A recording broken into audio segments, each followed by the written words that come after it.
last day, the 16th. 16th. Okay, now we're good. Okay, good morning. I'd like to call to order the Chagrin Falls Board of Education Policy Committee meeting, December 16th, 9 a.m.-ish. Mrs. Brudenell, you want to call the roll? We don't typically do that for policy, but sure, I'll call who's on here. Mary Kay, I'm here. Dr. Hines, I am here. Mrs. Wilson. I am here. That's all I see here. Okay. Okay, we have a few policies to review. The first one is policy BDC on executive sessions. I think the changes that are proposed are just clearing things up. And I think the biggest change is that it used to say, board members shall not discuss anything from executive session. And now it says no present or former board members or employees, which means I can't write my tell-all book someday. Yeah, you can put a close to that. Yep. So I do not have any problem with these changes. My note was there's nothing substantial here impacting our practice. Just caveat, we did approve a resolution at the last board meeting to extend our ability to remain virtual if the board do that. Not addressed in this policy, but I thought I'd just mention it in case. Yeah. Okay. All right. I think we should accept these proposed changes. All right. Okay, shall we move on to the next one is policy EDE, computer online services, acceptable use and internet safety. Bob, do you want to tell us what you think about this? So my notes were it provides ability to make changes during the year, which improves our flexibility in lines with law. I do not have any specific current concerns. I always try to bring administrators that are directly kind of impacted and working with the policy. So ask Mr. Doherty to comment as well. His comments were it also ensures that if a student or a teacher is using a personal device for remote learning, they still need to comply with guidelines in place. So he has no concerns as well. Mm-hmm. Yep. To me, it just looks like it gives us the ability to, we can amend policies and make changes during the year. So I agree that the changes should be recommended.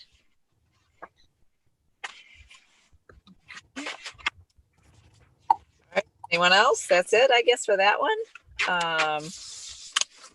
Next, we move on to the revised optional policies. Policy DM, deposits of public funds, which is all about cash collection. So Ashley, do you want to walk us through this one? Yeah, I don't have a strong feeling either way. This one is optional. The changes just outline what we would put in procedures. We already have adequate procedures in place. They're audited, every year. We've not had any issues with timely deposits or anything like that. So we're already doing all of this. It's just, I guess, makes it a little bit more formal, ties us to maybe some more written documentation, but I don't have a strong feeling either way. I think we're completely fine the way we are, or if we want to implement this, right, it's fine.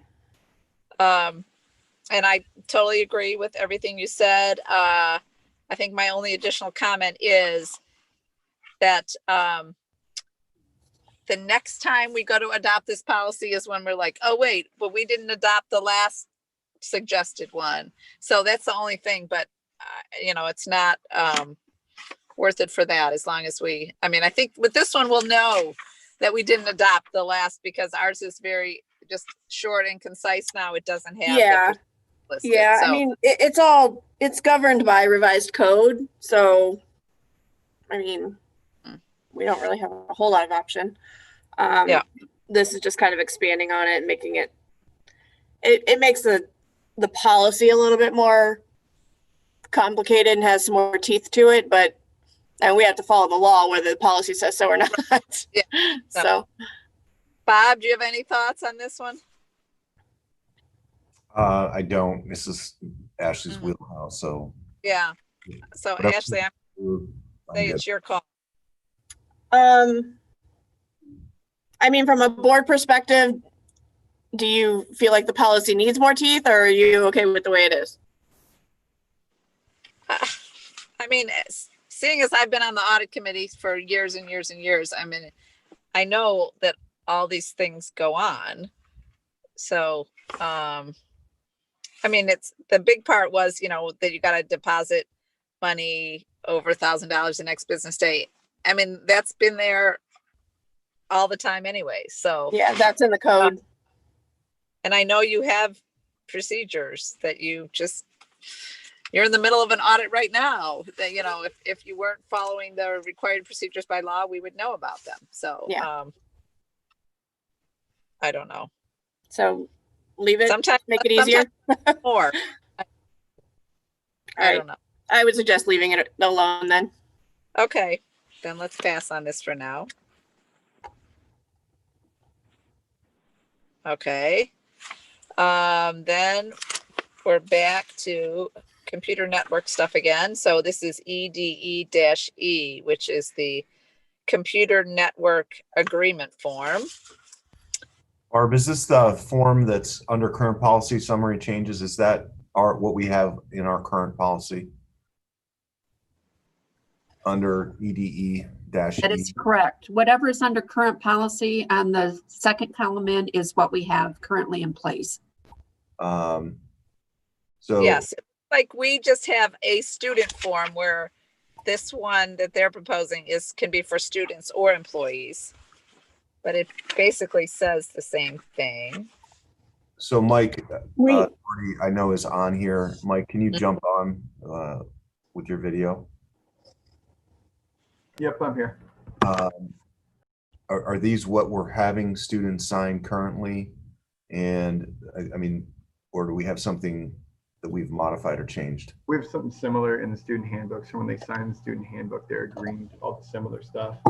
Same thing with staff. Staff sign a very similar policy when we first onboard them. I don't think we need this one, just because we're kind of already doing it with current language. Well, I guess my question is this, under the current column is what I guess we say we are doing. Is that the accurate form that they're signing or not? Not the accurate form that they're signing, because we took the language from that form and built it into the student handbook. So when they sign the student handbook, they're agreeing to all that language, but they don't sign this separate form. I understand. And maybe we shouldn't have this form then. And or the form should be the same as what's in the handbook. I don't know. Well, do we need, this is optional, right? Yeah, it's optional. So I think the only thing I see on this, Mike, if you do a crossover when we get a chance, just check the handbooks. This modified and added language. Shoot, sorry. My internet's slow today. I'm going to talk to somebody about that. Language that says, and any policy or regulation updates provided by the district. Is that what you're looking at? Can you just cross over and make sure that's in for handbook, Sure. kind of a going forward? And then I don't think we need this if that's how we're doing it. Yeah. And similar with what you have employees sign when we onboard. Okay, I'll take care of it. All right. Okay, thank you. So under that one, Barb, we're not making, we're not adopting the form. Okay. So then we're going to get rid of our current form? Correct. Right? Yeah. Okay. All right. Next one, DH, bonded employees and officers. So we kind of went through this a few months ago. Yeah. I think our policy actually is a little bit more specific than what they're presenting here with that second the second paragraph, which it says, which would be added. The first two paragraphs, you choose one or the other, and then the third paragraph would be the second paragraph in the policy. Ours requires Chris be on the position bonds, which he is. We just went through all this. I don't know that we want to go back to the way they have it worded there. I think ours is good. Okay. Yeah. I mean, Do, unless we want to take that requirement out of there for Chris, you know, I think it makes sense for that position to be on the bond. right. The The cost is only very thing- minimal. Yeah, no, I just wonder though, that they're suggested it can be a position schedule bond or covered specifically under the district liability policy. I don't know if that is something we want to consider instead. If 'Cause we right want to now- add that Right now, we flexibility, can that's only, fine. pardon me? If we want to add that flexibility, that's fine. I mean, currently we have the position bonds purchased and paid for, and that's what we've been doing. Yeah. It doesn't matter. I mean, I would suggest adding or under the liability policy, because at some point, it may be less expensive or not. I don't know. I'm just wondering out loud.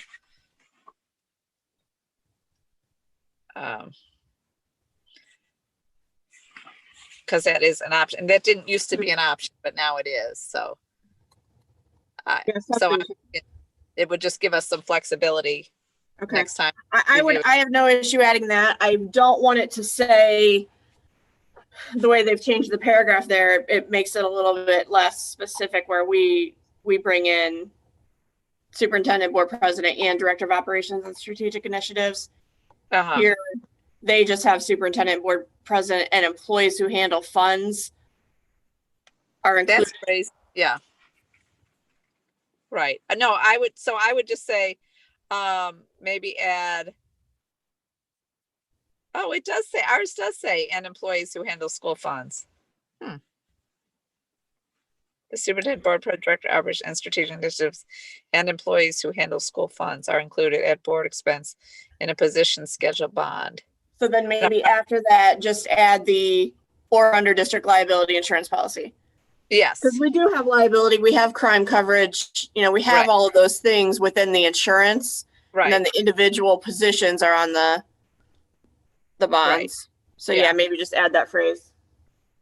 That sounds good to me. Yeah, I think that makes sense. Okay. Is that clear, Barb? So keeping Yes. current and then just adding that additional language, that last sentence. Yep, and the other bolded area, the district also provides, we are not including. Correct. Appropriate bonding or insurance for non-employee. Who would be a non-employee collecting money? The only thing I could think of, well, no, because our ticket workers, we have. They're paid. They're paid, so I can't think of a. If you're a non-employee, I wouldn't want you handling money for us. Yeah, I'm just trying to think through a scenario. I know. Parent volunteer who helps at a fundraising event. Yeah, maybe. But That would be Yeah. covered under our crime coverage anyway, but yeah, Like, I don't have an issue adding it. the people that run, all the volunteers that run spring musical or fall play, it's typically parents, Yeah. collecting money. I'm fine with that sentence. All right, so let's leave that too. Okay. all right. We do it.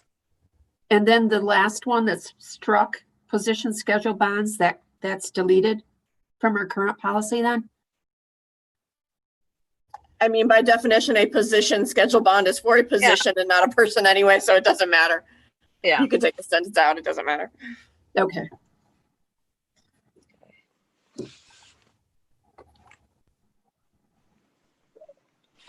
All right. The next one is DJB, petty cash accounts, of which we don't have any. Right. However, it is a required policy, and we currently have a policy. So that's We currently have a policy exactly as worded, except for the new cross-reference. So should we, Just a question, Ashley, do you see a scenario in the future where you would bring petty cash back in? I see zero scenario where I would ever allow petty cash back in. It's not necessary. I mean, this was back, these were established back in the day when it took 3 weeks to get a purchase order. Right. And you needed to run up to Heinen's and grab something. We have credit cards now. There's Yeah. no need for cash. And they encourage, I'll just purchase money out of the cash fund or purchase something out of the cash fund and then put the money back. And it encourages a lot of things that are not Yeah. good practice. now the only thing I can think about, and it's called a petty cash account. It used to be anyways, was the postage account with the post office. So it's a cash Yep, it's not account. a It's not a petty cash account. Right. Yeah. But it's That, how and we it's- have change accounts for like athletics and events too. That's not a petty cash account. You can't use it and spend out of it. It's just for making change. yeah. So my concern is why is this is a required policy and we have one. So can we find out, can we get rid of this required policy if we don't have these, or do we just leave it? And I would take out though, if it's a required policy, we want to keep the policy. I would take the directs the treasurer to create petty cash accounts out right, and say would allow the treasurer to create petty cash Yeah. accounts. yeah. That sounds good. If I we mean- change next to allows, Yeah, money can be drawn from accounts by check. Ugh.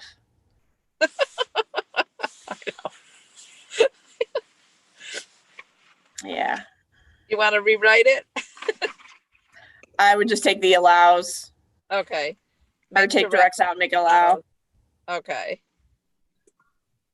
I mean, do you want to add something that at the front that says if the district were to establish these? You could do that.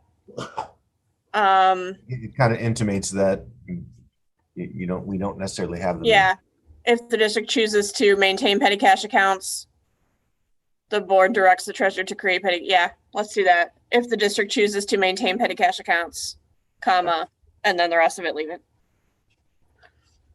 Okay.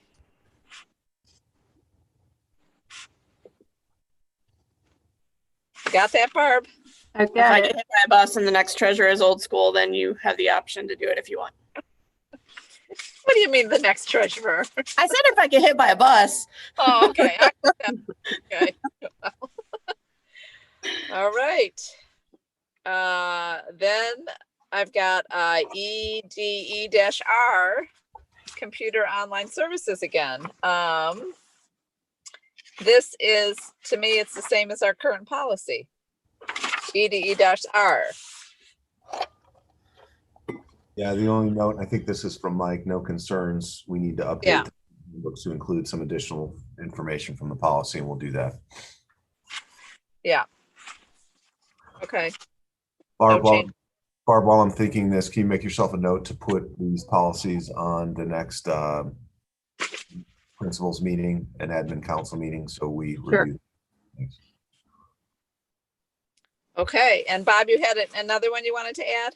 Yeah, so I added the interscholastic extracurricular eligibility policy. Yesterday, we received a memo from OHSAA, that scholarship bylaw regarding five credits each quarter is being waived by the OHSAA for the Oh, okay.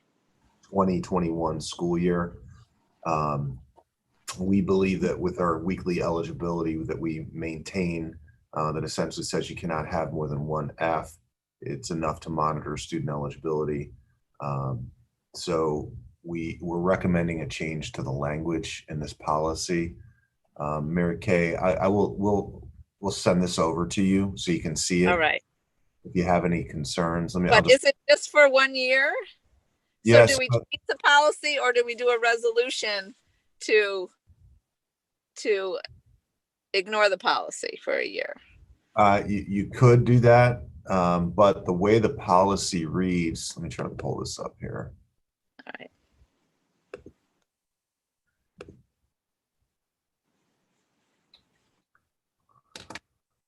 Oh,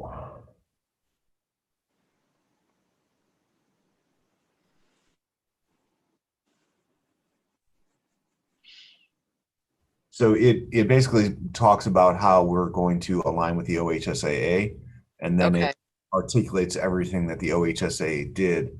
What we're suggesting is essentially say that, you know, in a student changing eligibility status. In addition, students participating in any program regulated by the House must comply with all eligibility requirements established by the association, and stop.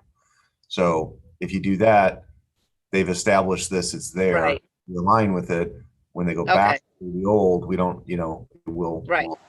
So just That cleaning sounds, up, taking that, out what's yeah, articulated. that sounds good. Yeah. Okay, I'm fine with that. I think that's all we have. I think so. Okay, I think we can adjourn the meeting. Okay. Thank you.